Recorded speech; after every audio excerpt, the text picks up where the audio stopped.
Turning now to tragedy this evening at a Florida hospital. A 76-year-old woman is in custody after allegedly shooting and killing her terminally ill husband. She then apparently barricaded herself in his hospital room, forcing officials to evacuate staff and patients and declare a lockdown. No one else was threatened or injured. Daytona Beach police said an investigation determined the couple planned this weeks ago. Apparently, because he was terminally ill, they had a conversation about it, and they actually planned this approximately 3 weeks ago, that if he continued to take a turn for the worse, that he wanted her to end this. Initially, I think the plan was a murder-suicide, so she killed him, and then she was going to turn the gun on herself, but decided she couldn't go through with it. And we are told the woman's husband was 77 years old. She could be facing a first-degree murder charge.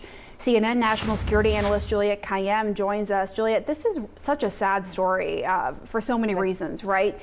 Have you ever heard of a murder-suicide inside a hospital? Obviously, she didn't follow through on the suicide part. That was part of the plan. I mean, would it be relatively easy at most hospitals to get a gun into someone's room? Yes, and I mean, part of this is not no matter how strong security measures are, and they're certainly worth looking at, you can't sort of plan for every scenario, including this one, which is just, it's just tragic any way you look at it. I'm not defending any of the decisions this couple decides that they want to go together, so to speak, and she can't follow through and barricades herself. The challenge at a hospital is family members are treated as sort of trusted visitors, as they should be, especially if a spouse is terminally ill. Spouses will come in and out. A lot of them will get badged. Any parent listening knows that when your children come visit at or have to be in hospitals, that's the same thing. And so they're they're insiders. And so you're sort of not expecting this at this stage. My assumption is that they don't have metal detectors, at least at all the doors at the hospital. They may want to check into this, but this is rare. Murder-suicides tend to be either quite violent, right? A man killing his wife and then himself, or tend to be quite private. And this is just unique, and hopefully, the wife charging her with first-degree murder will probably be taken into account in terms of course, the circumstances of the decision that couple made. Right, that the agreement that police said that the husband had asked her, according to police, to kill him if his condition got worse. He was terminally ill. How do police deal with this type of situation? I mean, they were able to get the woman to surrender.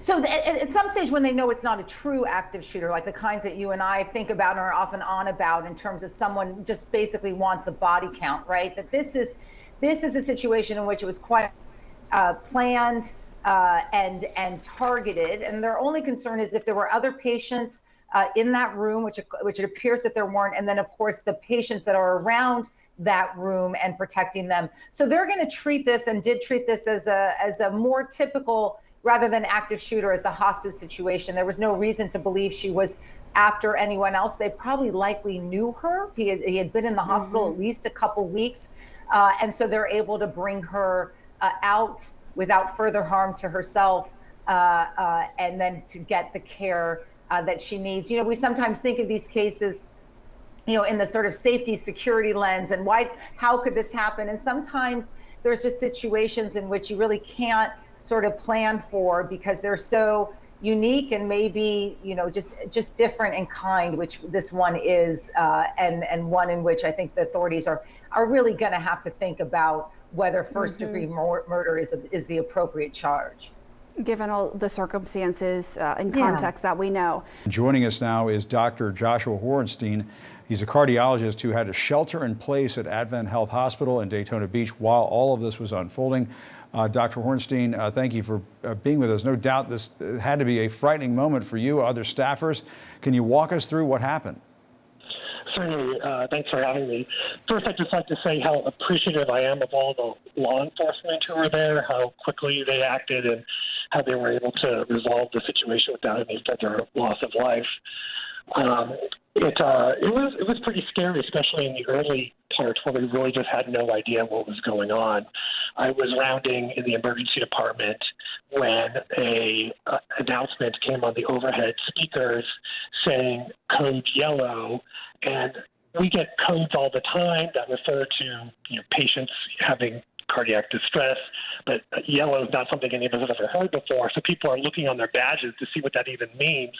And it says lockdown. So we're all, again, looking at each other like, lockdown, what are we supposed to do about that? And then another 10 seconds later, another alarm goes on saying code silver, shelter in place. And that's where sort of pandemonium started. But in sort of a controlled pandemonium, everyone started, getting all the patients behind their closed doors, and a nurse knew a code to get into the supply closet, so she and I went in there, and we basically just sat there for the next 30, 40 minutes until we started getting some information off of Twitter about what was going on. Doctor, we were just showing the video a few moments ago. We can show it again of the video I think you took inside that supply room.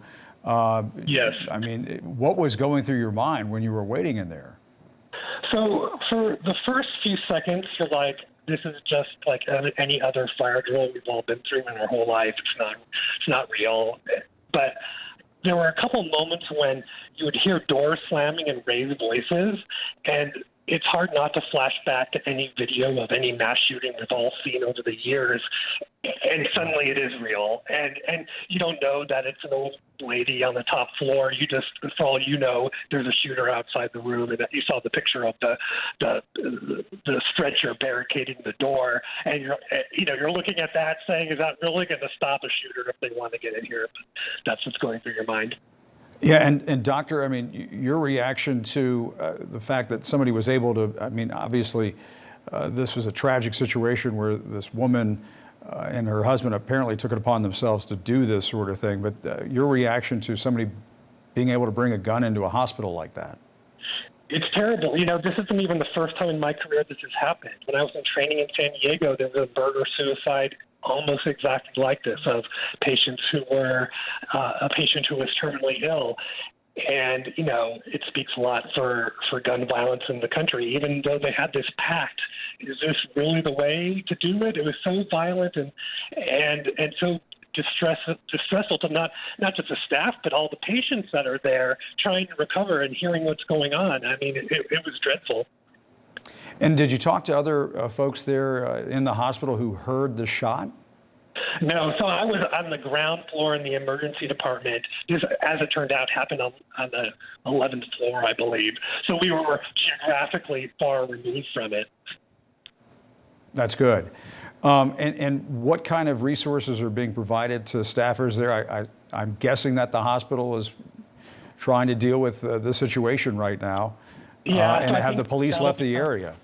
Yeah, I imagine that'll become more clear over the next day or two. The first step is basically trying to return the hospital to some sense of normal operations, because there's still hundreds of patients there who need care, and we can't get to the floors we need to get to because police had to do their safety sweeps. So patient care trumps everything.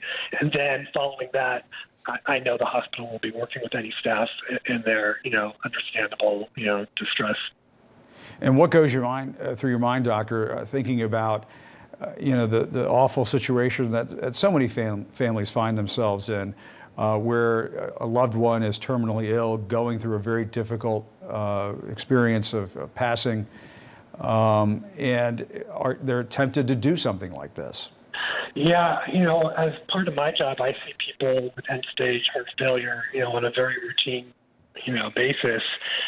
To me, it seems like there's so many options out there. Hospice is an amazing resource for patients who are terminally ill, where they can, be pain-free and anxiety-free. And it's really, a great program. I don't know how someone can get to the desperation level to take on such an extreme measure, but there really are resources out there.